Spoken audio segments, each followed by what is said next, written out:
So here we are at the War Memorial Opera House in San Francisco on our way to see the world's premiere of Mary Magdalene with my good friend Janet. Hi, Janet.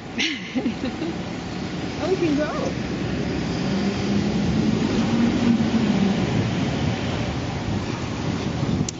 They said after this was commissioned, somebody just told us that they had trouble finding a co-producer because of the controversial nature of the topic. Well, most people would like to think that Mary Magdalene was a prostitute, but I mean, the research now is indicating that she was in fact Christ's favorite disciple, and even perhaps his wife. Right. So we'll see. Gospel of Mary Magdalene.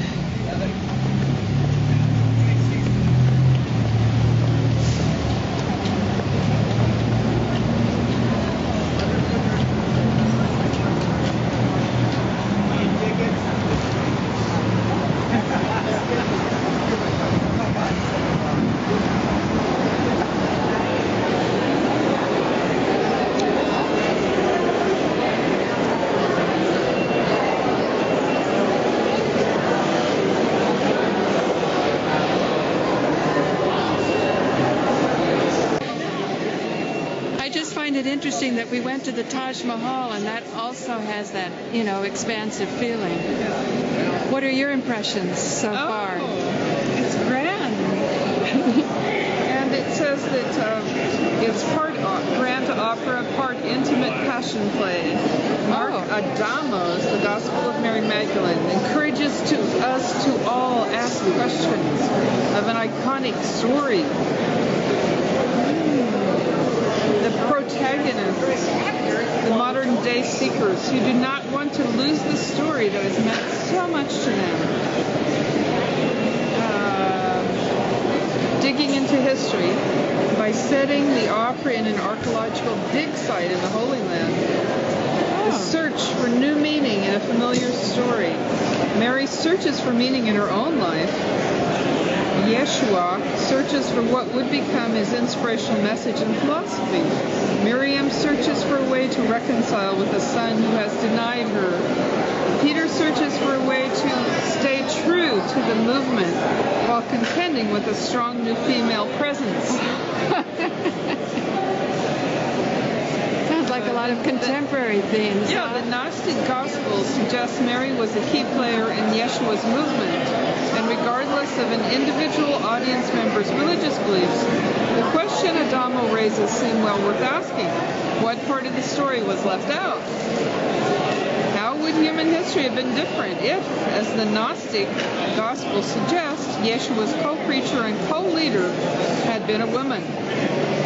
How can sexuality and spirituality be reconciled? Oh, very good.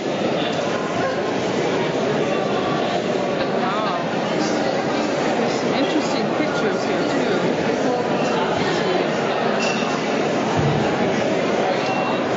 Well, I'm looking forward to it. And these are all pictures of Mary Magdalene in art history. Yeah. The prostitute or the great seer? The favorite disciple? The companion of Christ?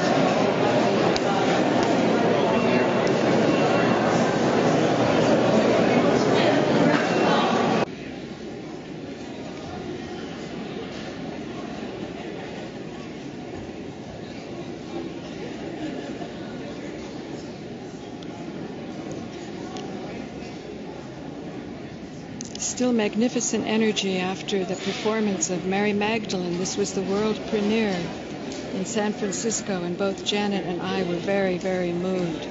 She's going to find her friend Teresa, who lives near Palo Alto, because Janet's going to drive me back to Berkeley. And I wanted to get Teresa's thoughts. I don't know her, but since she was, brought up kind of strictly Catholic, and now is a Buddhist, and does transcendental meditation too. We wanted to see what her thoughts were. It's a very, very interesting interpretation. Very moving.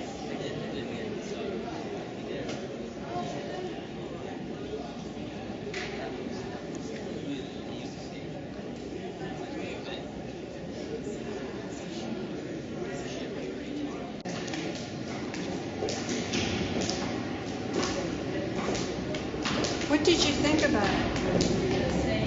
What did you think about it? Oh, I think we still have to think about this night. Yeah. It's opening a new vision and a new ideas for us. New interpretations, yeah.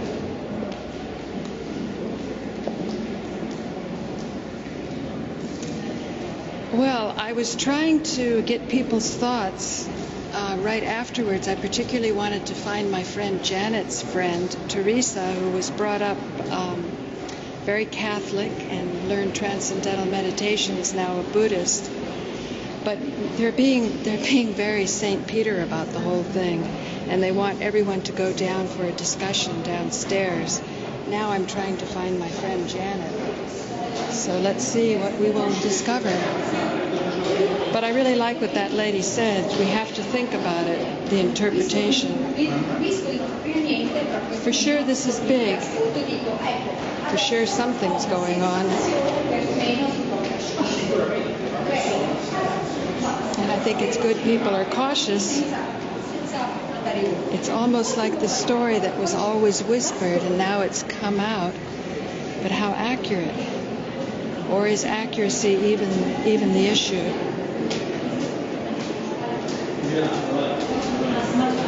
How could deep love be wrong?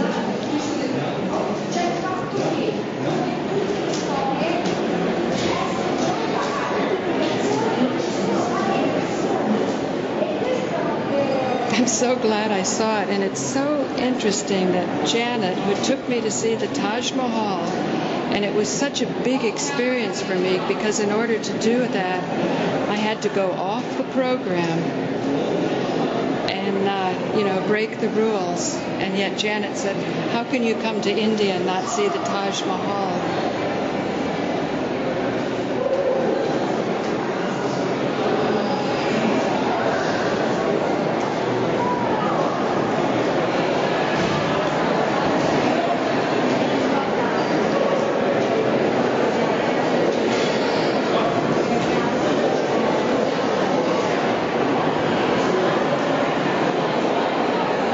What did you think of it? Oh, I loved it. Oh, can I put you on camera? Sure. Great. I'm a public access producer in Manhattan. What brought you here? I actually know Mark, the composer. Oh, so really? I came from New York as well. Oh, really? So what did you think, the world premiere here? I'm fairly new to opera still. Uh-huh.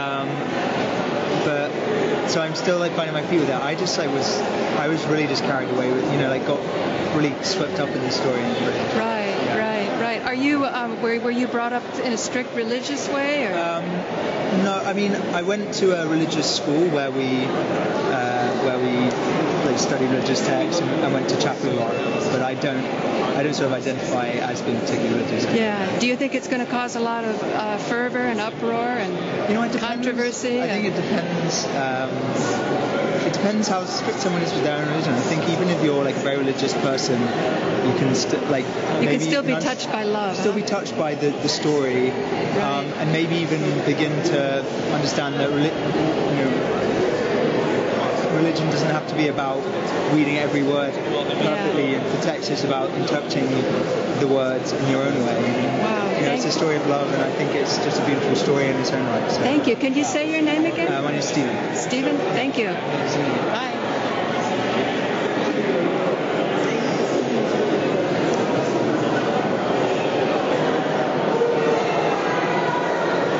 Now I guess I'll stand here and see if my friend Janet finds me, because I was supposed to wait up there. We were going to have a little discussion, but then I got chased away by the St. Peter contingency.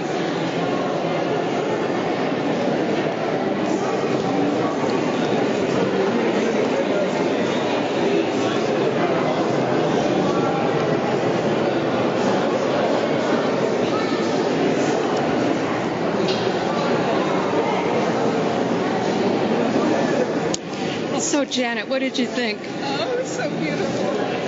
It was so inspiring. And it's so controversial. And I know. It changes the story a bit.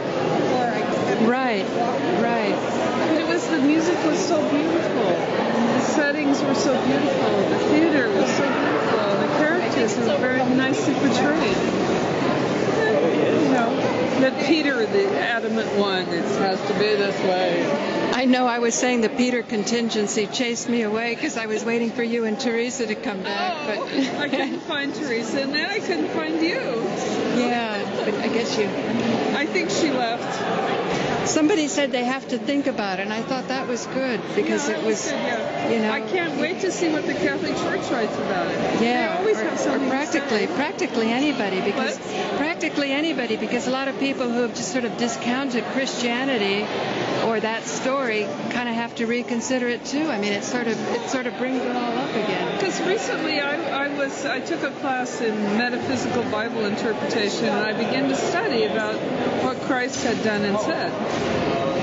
And I was just so impressed and so overwhelmed with admiration.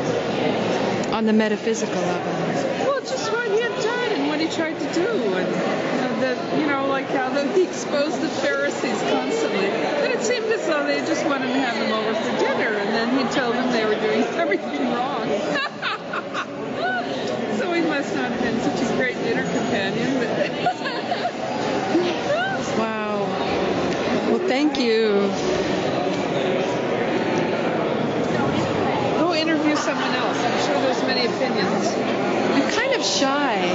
You know, I'm kind of shy. I don't know if I should, it seems, I don't know. It's sort of a delicate moment. Oh, I see. And I don't want to push you. no, I know, but I guess I'm always worried about the St. Peter's people coming along. In here? Well, they went to the opera, though. Their fault if they don't agree with it. We were sorry that I wasn't able to meet your friend Teresa. Can you tell me a little bit about her and what you think she would have thought? Because you said she was... She came from Mexico. But she's always been drawn to such spiritual things.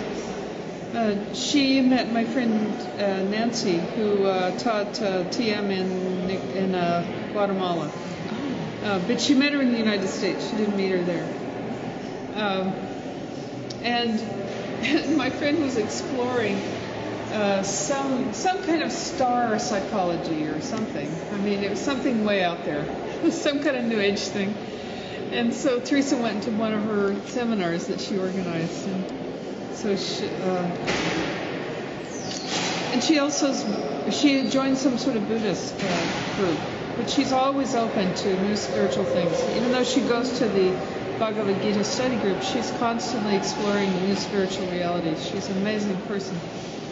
Do you think that the Virgin of Guadalupe might make people more open than they might initially seem to be? Or like when you were saying her mother was... I don't really know who the Virgin of Guadalupe is. Well, sorry. But you can ask her about that for me okay. at least, because you were saying she was translating for her mother, and then She was translating about the Religious Science Church, which embraces all religions. And how did her mom seem to take that? It wasn't clear how her mother reacted. I wasn't sure.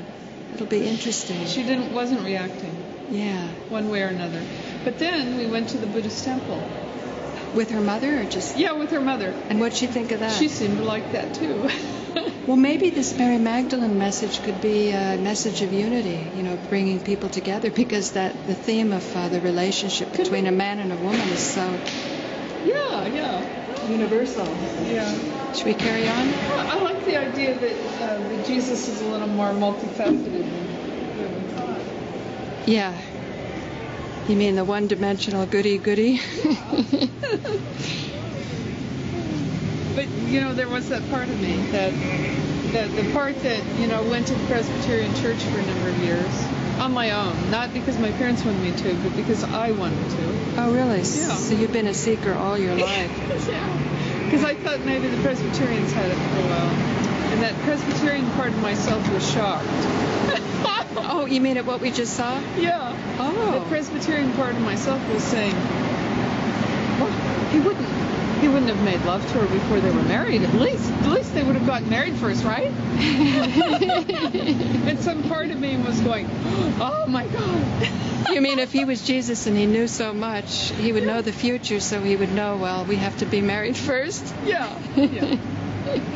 Okay, thank you, Janet. You're welcome. tremando riposo, Narcisetto al giro d'amor. Belle belle tremando riposo, Narcisetto al giro d'amor. Wow.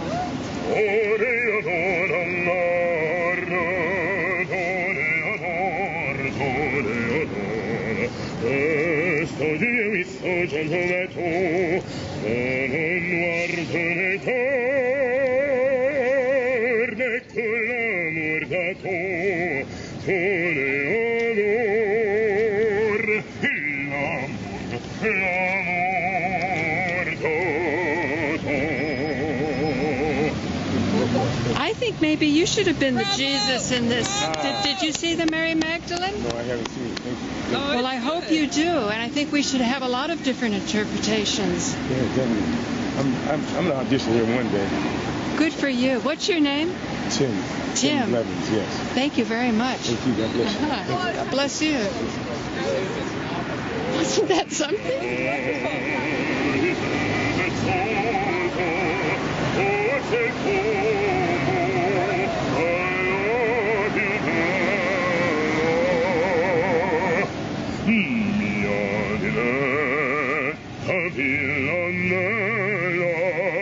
Io ti porgo questi fior, ma di lui più glorioso, più di lui felice sono. Qualche premio del mio premio del mio dono riporto il tuo bel cor. Thank you. You really made the evening. Bye, Tim. Wow. Wasn't that nice?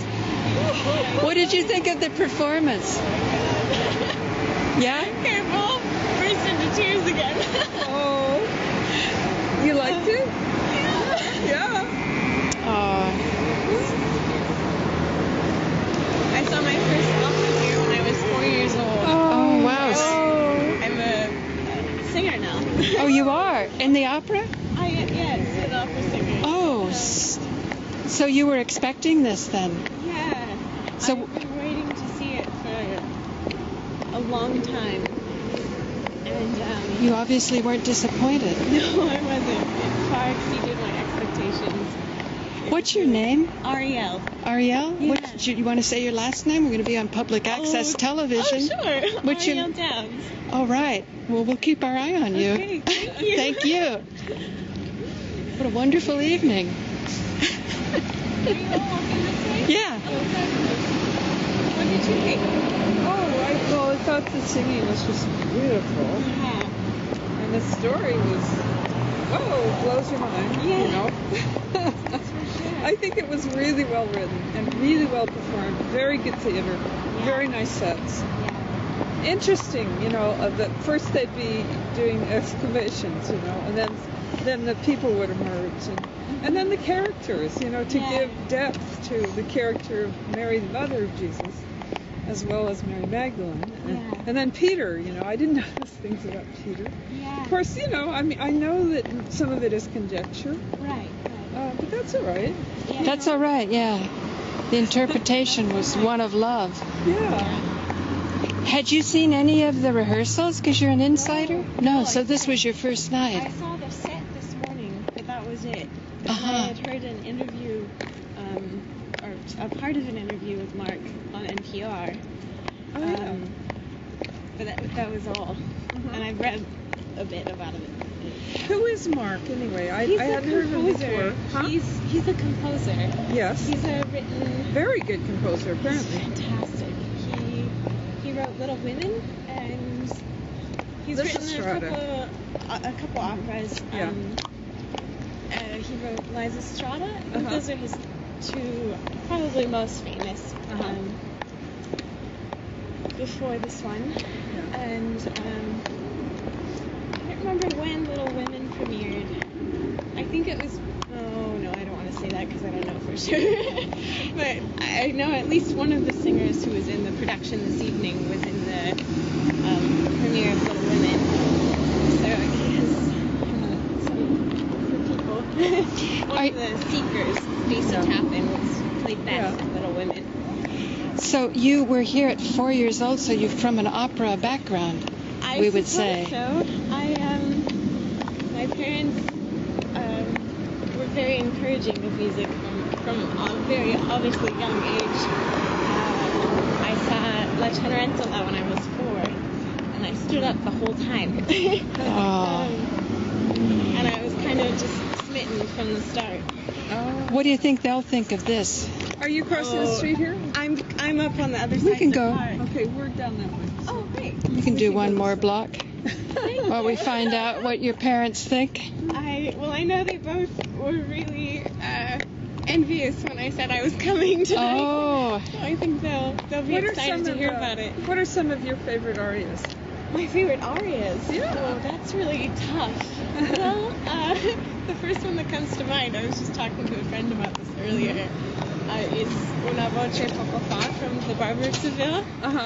Because it's an aria I'll never sing except in the shower in the car. But it's just so much fun. Yeah. So that's the first one that comes to mind. And Any others? Any that you like to sing that you would sing? I like to sing. Oh.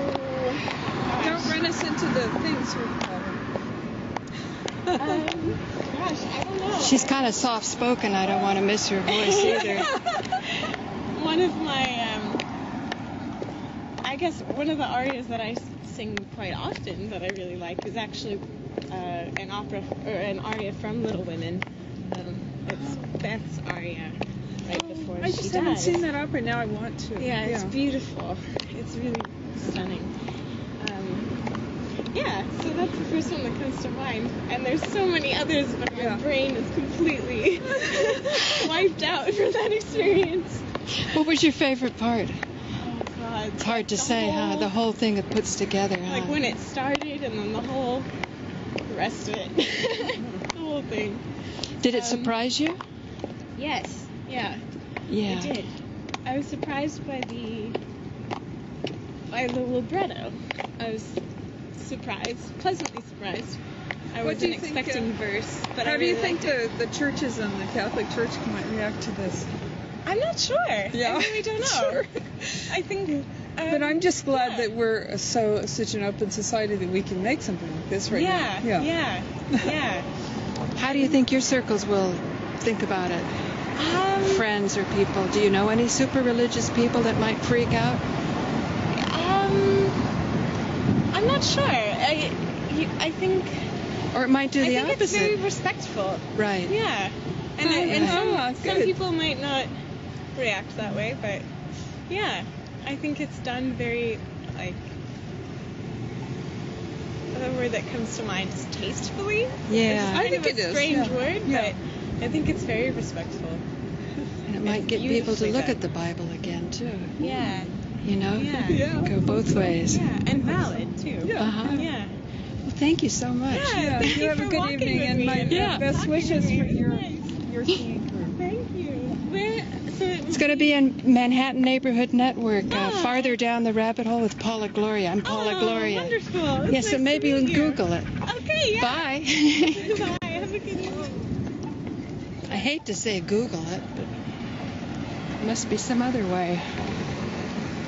So, Dorothy, you were telling me that my niece played music and you could hear it down the hall. Can you? Yeah, I love that music from the guitar that she was playing. Oh my goodness, it was out of this world. I loved it. Oh, did you know that she was in Uganda working for a Christian missionary? No, I didn't. And she had given her guitar to a Ugandan orphan. And she was so sad because she didn't have her guitar anymore. And then somebody gave her one, so she was able to play for her grandmother, and that's what you heard. Oh, that was awesome music. Oh. Yeah, and she seemed to be so relaxed while she was playing it. So natural, huh? Her grandmother seemed to be so relaxed and enjoying the music so much. Well, that was the day my mother, because she's my niece, got into a wheelchair. So that shows you how healing music is. And the music is good for the mind, soul, and spirit. Yeah. Can you talk about your job here at Elmwood? Well, I'm in the activity department, and I do a lot of things, activities with the patients, and I'd be glad to see them get up and come out to the activity room. Right. It gives me joy to see them up in the wheelchair and out in activity. And how long have you been here at Elmwood being the activities director? I've been here in activity. I've been here for a long time, but in activity for about 6 years. And do you believe music is healing? Oh, I know music is healing. And so do people sing together sometimes? Yes, we sing songs every morning. What kind of songs do you sing? We sing like songs like More We Get Together, The Happier We'll Be. We sing like You Are My Sunshine. Oh, right. My grandmother sang that. And who's singing that? Happy when times are good. How much I love you. Aw. So please don't take my sunshine away. All right. All right. So everything's alive and well at Elmwood. Yeah, we have good times over Dorothy here. brings out the best in me. Yeah, she does. But that's why she's here. Well, thank you very much, Dorothy, and carry on. Thank you. Thank you. Bye.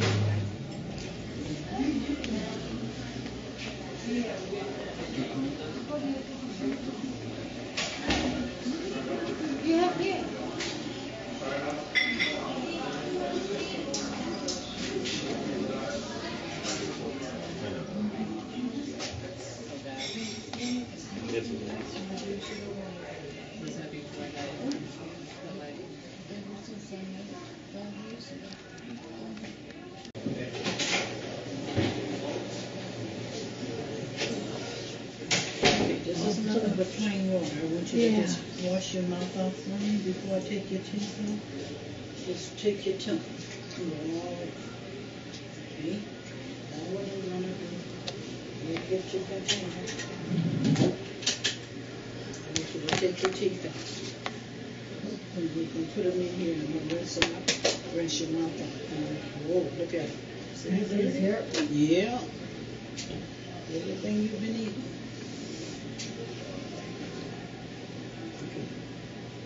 Get it right there by the hooks. Good. You did good. This little fishy saved my life. Jenny sent it over, and we had it yesterday with John, the historian from Westchester. He pressed on to Santa Cruz. Hey, lady, you have fun outside? You had fun outside in the sun? Yes, you did. You forgot we were sitting out there? Too many people saw you, so you can't get by with that one. You can't get by with that one. That's good. Yeah, that was great. You can't tell them, hey, nobody was out there took you to Sunday. You see how people, you see? Yeah. Because we all be seeing you. And everything. So when is your off days this time? Still Saturday, Sunday. Oh. Since they have me on light duty, it's Monday through Friday while they here. I can only be here when they here. So yeah, that's good. I get to go to church like I'm home. Yeah, but when you have to work the weekend, you miss it on the Otherwise, you kind of give it up. Just you don't have a life. No, you don't. Every minute. You never know when it's going to happen. I know, right? Okay, let me go brush your teeth. And you can come back and clean them out. Okay? I'm going to be right back. Yeah, I got them in here.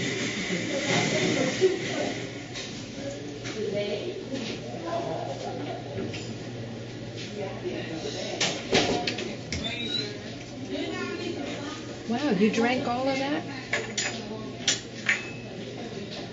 That's good. Would you have rather had milk instead, or do you like that? It's so cold. Very hot today. You're hot today, okay.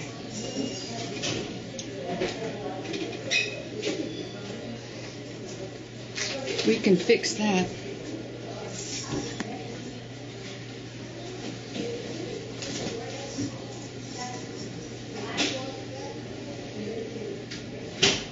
I'm going to bring you cold watermelon later because it is a hot day.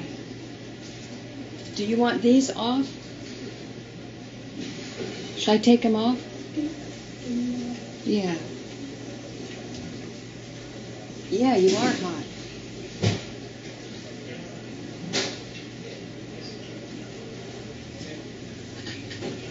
Okay. Now, you see these? They were not smelling good, so I put them in the backyard. See, they smell better now? You need good smells around. So we'll work on that. This goes here.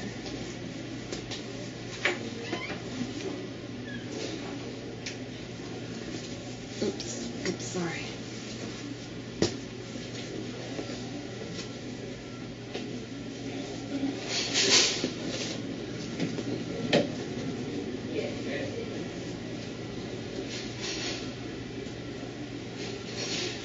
I'm sorry.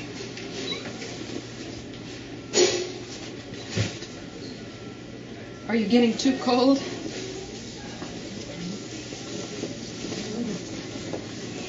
You're not too cold, huh?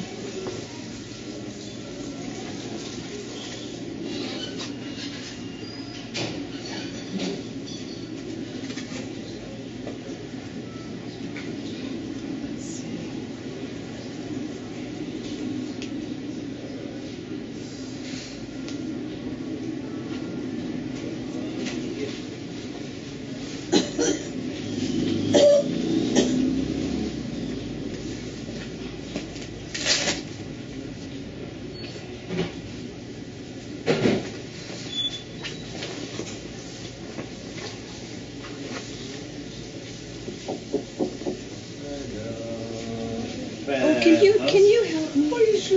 How's she eat? Broccoli. Well, she ate fish and we brought it real food. So. Good, that's good. But I'm kind of confused. How do I do these? Okay, let me see. Let me try. Yeah. Yes. Which one? Oh, that one? Oh, is it here? You're talking about this one, right? Yeah. Oh, okay. I'll put you on. Okay. Because Yeah. that one was draining. This one stops, right? Yeah. But I couldn't understand why they took that off. I'll take her first. Okay. Did she finish, right? Yeah, you can. Good? I'm brushing her teeth. Not really. They're not giving her the. Like she don't care about meat. Only chicken breast. And that's too, Yeah. She don't care about rice. All that. Just only kind of veg to the... Yeah, she's okay.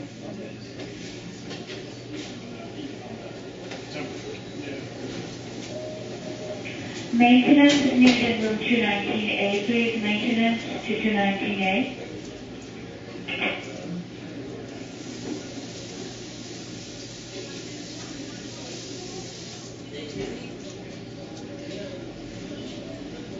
Okay, I got one figured out. Let me see, do we used to have it? I don't know if we have that now.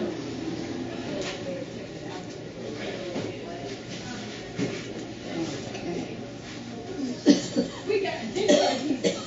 I got the toothpaste. No, this is different. Does that feel good? For the teeth. Yeah. Alright, I figured it out. Oh, I figured it out. Thank you. I took him home and I washed him and I put him in the backyard in the sunshine. I had no idea. I just tried. Yeah. But I'm not good at this one. She likes it. She was feeling hot. Oh my God, it's videotape it because it wasn't smelling very good yesterday, and these weren't clean. So when you wash them in baking soda and hang them out in the sunshine, they're better. Yeah. Okay. First of all, thank you for calling back. Oh, no problem. I wanted to follow up with you. I know you recently took one of our surveys. Uh-huh. And you indicated that you would like to have someone call you back. And I'm sorry, how do you pronounce your last name? I don't want to... Oh, just call me Paula. Paula? Okay, Paula. Yeah, this is my mother's account. Her name is Genevieve Tsakunas, but she's in a nursing home. I see. And the problem was I was trying to make a long-distance telephone call to San Diego. It's my friend that has a cell phone. Okay. Now, I don't know if the problem was because my friend was traveling in an area that was close to me or what the deal was, but I didn't start recording these calls until about the fourth AT&T person. And finally, when I got a good guy, his name was Kevin, and I don't have his numbers handy, but he was excellent. Okay. So as far as the human beings are concerned, I obviously have no complaint. And you seem like a really lovely person, too. Well, thank you, and I do appreciate that feedback. So may I ask, you were calling from your mom's house? Yes. Her line?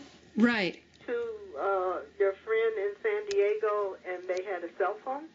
Yeah, and it really messed up a whole day because we were supposed to meet at for a film festival on Martin Luther King Boulevard, but she didn't know whether it was Martin Luther King Boulevard in Santa Rosa or in Berkeley. So as a result, I missed an opportunity to be with my friend. Well, I'm sorry about that. The trouble, what happened with the call? Did it disconnect, or what was the trouble? I believe it was over a period of 2 or 3 days. I know I made 3 calls, and I would get an answer that indicated, the kind of message you get when people don't pay their bills. Oh. But my friend, she works for, her husband has a really good job. Okay. So I knew that wasn't the problem. So you think the problem was with your mother's line or your friend's line? No, apparently it was with my line. With your line, which is this number that I called, the 510-525-7937. Right. That's where you're calling now. Yes. So when you dialed from this number to, and what did it say when you Well, the guy had me call back to find out what it said before he could put a report in. Okay. And then when I called back, there wasn't a problem. But before that, I was kind of savvy to what must be really happening. See, I think this is a shakedown because when you get any kind of Internet platform, the Internet's not regulated. Therefore, you lose a lot of rights that you have with the POTS line, plain old telephone service. And I think this was something just to frustrate people, to get them to sign over onto another third-party distributor that's going to indicate if you don't consent to their rules, you can't get the service. Well, everybody knows the future is the Internet, so this is a big concern to me. I'm a public access producer in Manhattan. And that's why I'm recording this, because I feel at the end of the day, our only recourse to law and order is not the judicial system, because I've had a lot of frustrating experiences in the Supreme Court, but it's the jury of peers. What I need is simply my right to publicity, and I have an audience, purportedly 620,000 households in Manhattan. I mean, I don't know if they're creating back doors and not everybody's getting it, but otherwise I go out every day on the Community Affairs channel at 12 noon. And that's why getting a call back from a human being is really important. When I took that survey, I wanted it to be known that Kevin, as a human being, gave me excellent service. But I was a little bit, it makes you get red flags when they can't give their last name. And that's what the rule is of the corporation AT&T as an employee. But you see, I'm not an employee, so I can reserve all my rights. And as a consumer, by standing up and reserving all my rights, I can also protect other human beings by saying, like, you should stand up for your rights and not do anything fraudulent or illegal. And my right to unobstructed telephone service to contact my friend for a couple days wasn't there. So AT&T purportedly when the plain old telephone service line was, when you were under those rules, you could go to a Public Utilities Commission and you could file a complaint, and it's a most serious thing. If you say that you're going to give a service and then you don't give that service. Like in my case, it was just I couldn't go to a marvelous film festival at the Berkeley Media Center with my friend from San Diego who's not up here for very long. But what if it was an emergency? What if somebody, what if I had to contact my brother about my mother? And this is very close to me because my mother has needed urgent service. Well, I understand, and I do apologize that you weren't able to complete your call. Now, what is it at this point, Paula, that you would like for me to do to, what can I help you with? Well, I'm always looking to pierce the corporate veil, and so in order to do that, you need to find responsible people. So I need to have your full name. So in order to, were not able to make your calls? Was it your AT&T line, or I'm trying to find out exactly where the trouble was? Was it on a cell phone, or was it AT&T line? Well, quite honestly, at one point, about the third AT&T person said that the problem was I didn't have the right third-party distributor for local calls. I needed to have something like a PIC N or a PIC L, whatever it was. Now, I don't know if that's because she was traveling through the area or whatever, but, even in that case, you shouldn't be violating people's rights. If they think they have, long-distance service, that means you should be able to reach any line that's long distance.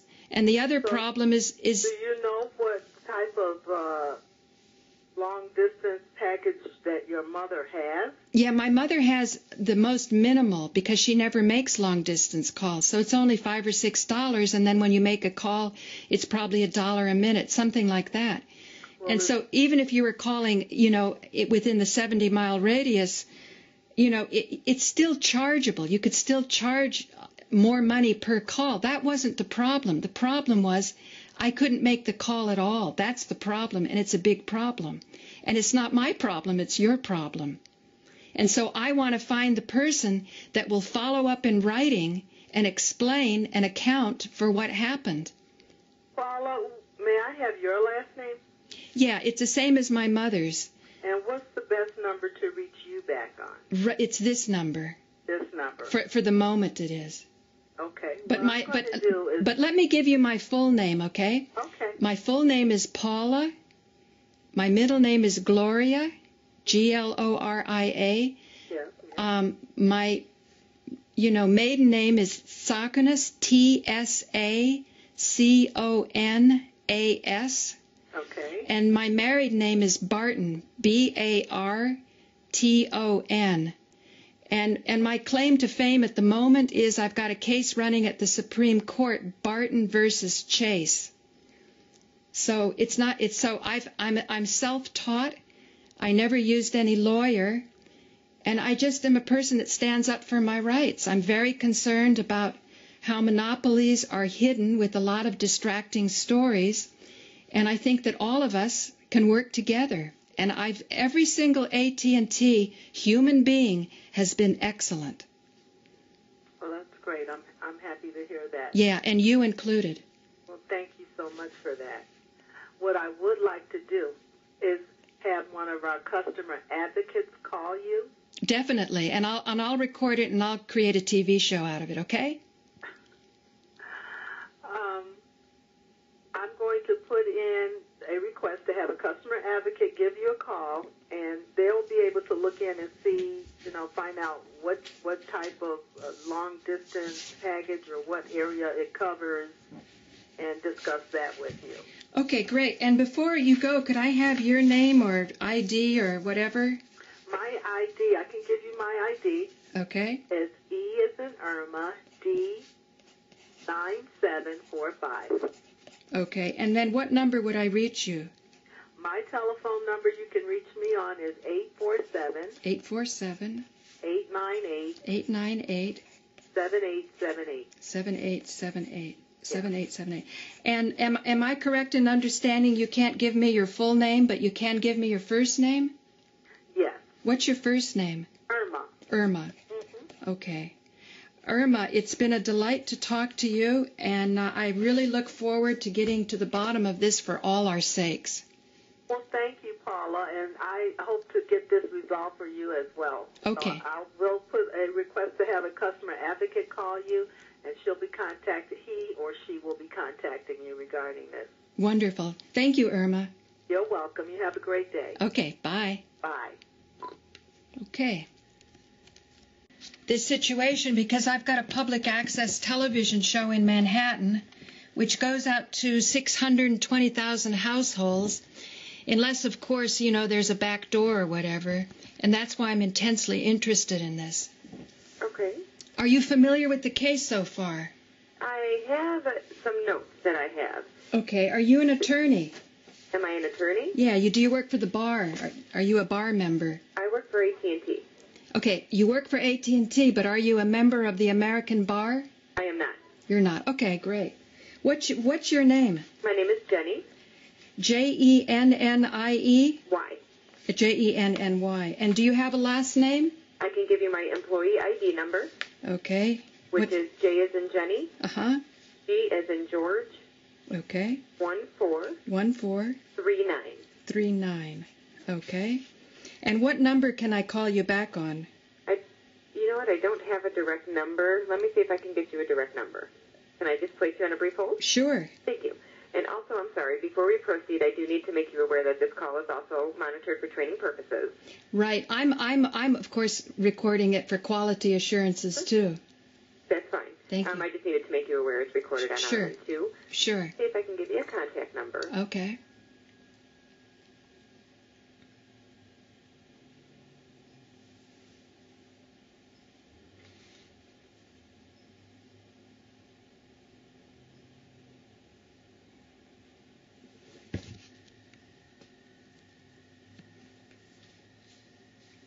If we get a contact number, that'll be a first, because so far there's no direct number that I've been able to get.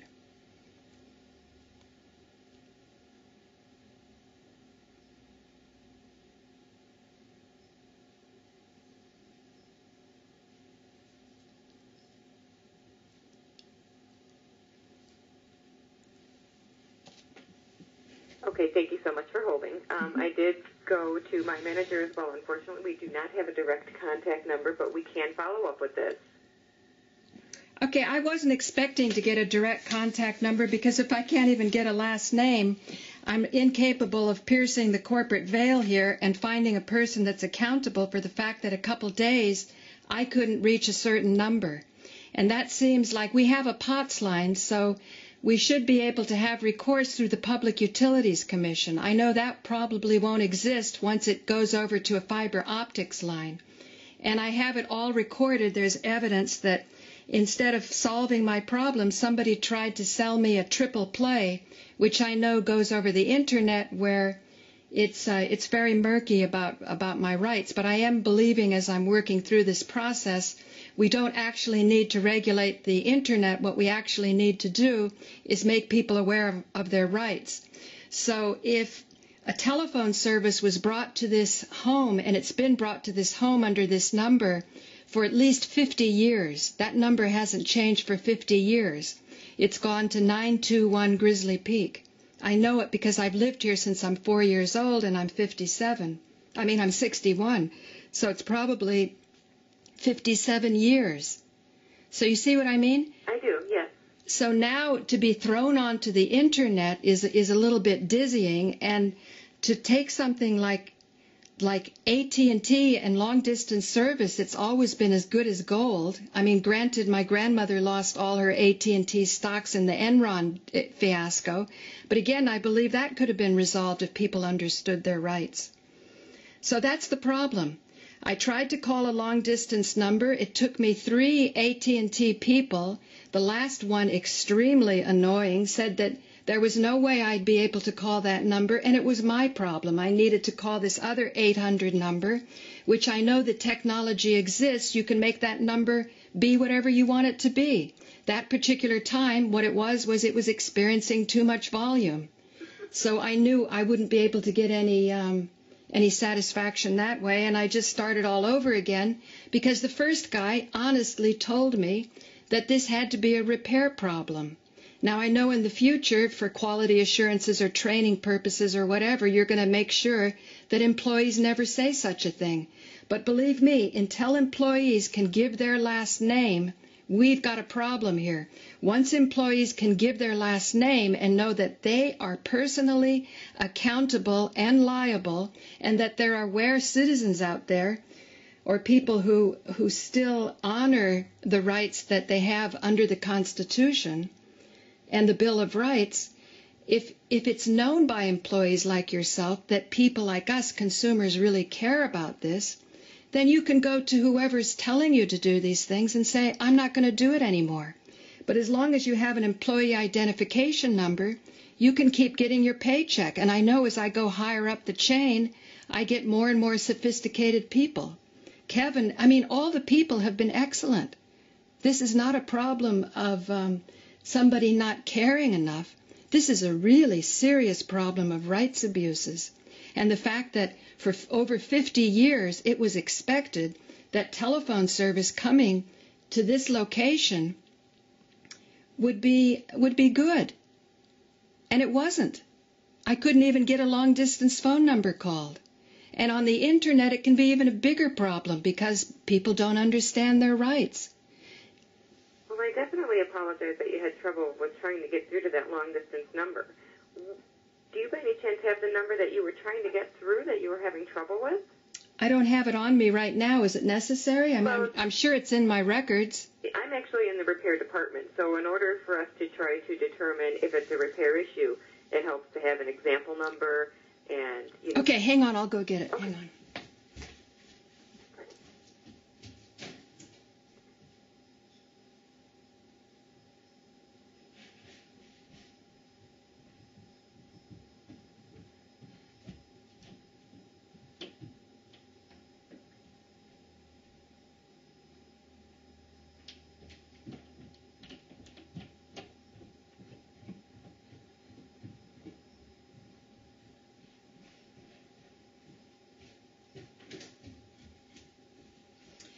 Okay, here's the number. It's 858-692-1633. Okay. And also the kind of message that came on indicated that she hadn't paid her bill. You know, they never say the person hadn't paid their bill, but all of us, or at least I know a lot of people who can't pay their bill.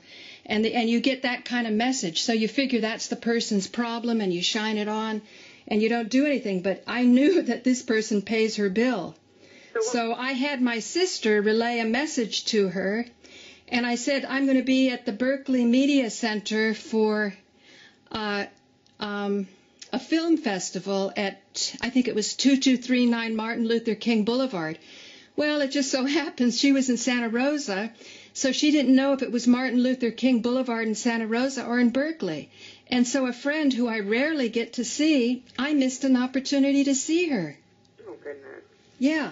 I'm so sorry about that. Yeah, that's irritating and annoying, but, what if my mother needed help?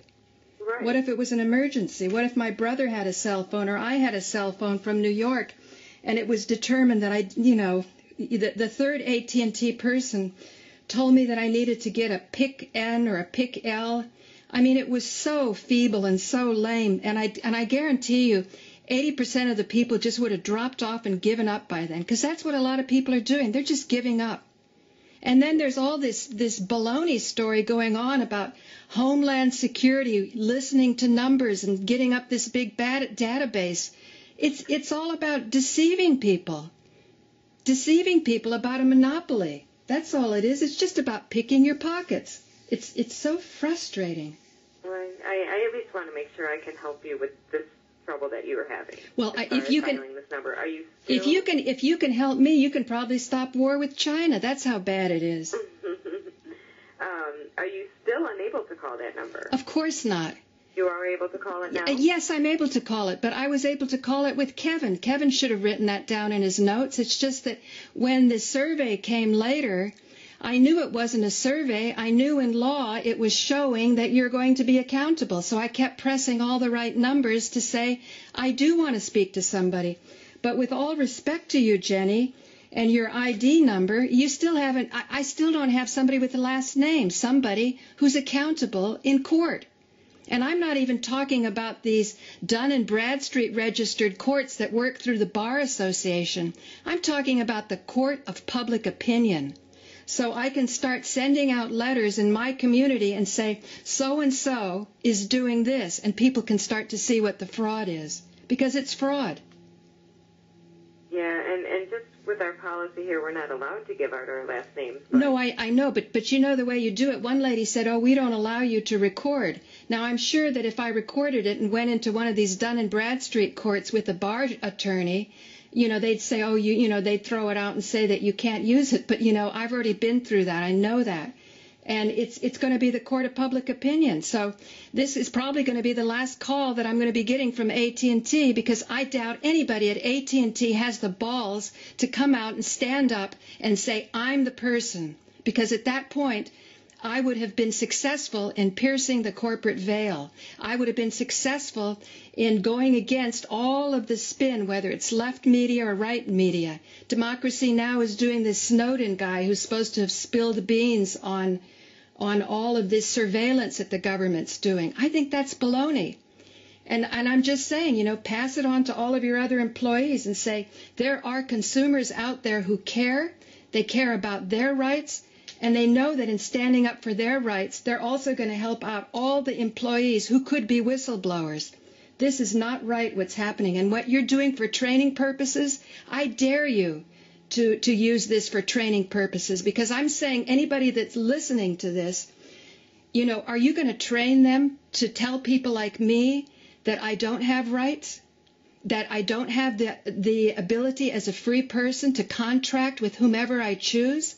I mean, I know if I go into court, you can't produce a contract. I know securitization has been going on for a long time, but what are the implications of it? It's just missing a friend that I haven't seen for years. Okay, that's a drag, but let's look at the wider picture. It's huge.